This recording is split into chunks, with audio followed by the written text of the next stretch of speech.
Hi, you're watching Investor Insights, and in this video I'd like to talk about liquidity.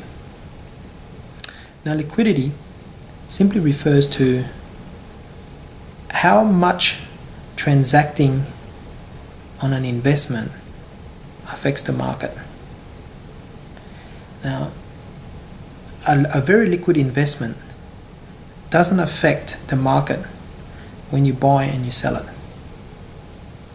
So for example, if you have a liquid stock like BHP, it's very easy to buy or sell 10,000 shares. It will barely move the share price 1 cent when the transaction happens.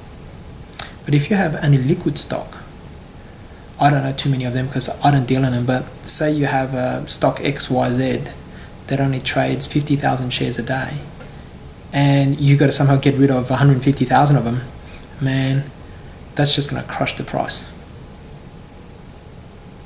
Now, liquidity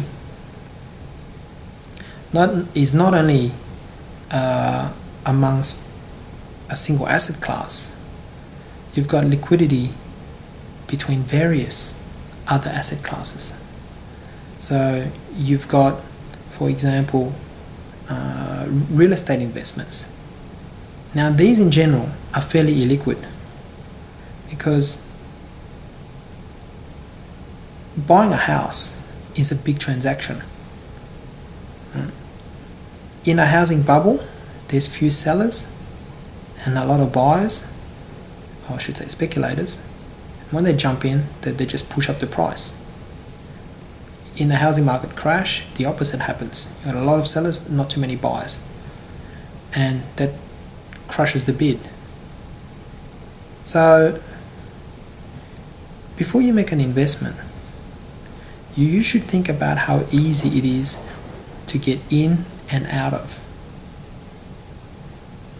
Liquidity is affected by things like how much of it is transacted every day, the scarcity of the stuff, the transaction costs involved in getting in or out of that investment.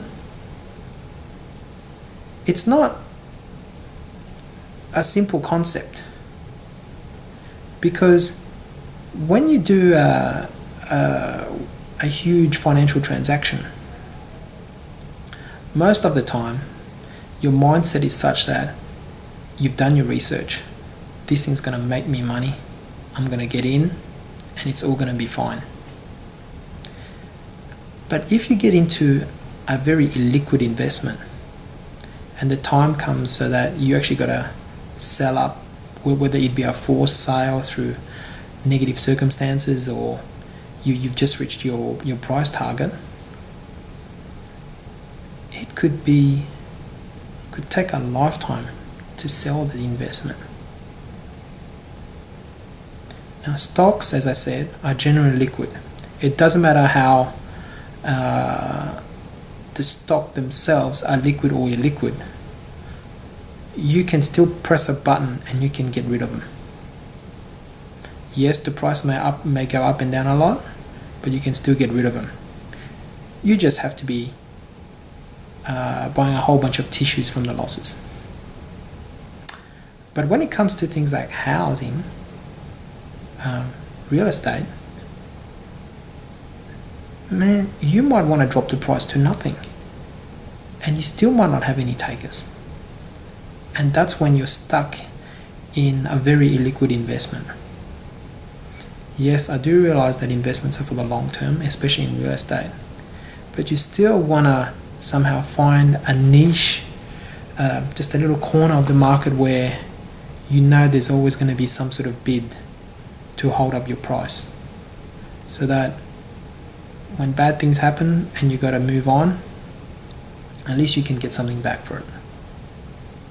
And if you think that real estate will always be somewhat liquid because there's a buyer out there, take a look at the US and its imploded housing bubble of 2007, 2008, and you tell me where the bidders are. So in conclusion, before you make any financial transaction, into any asset class, think about the liquidity involved in the transaction and the downside, the risks associated with that asset should you have to get rid of it in a hurry.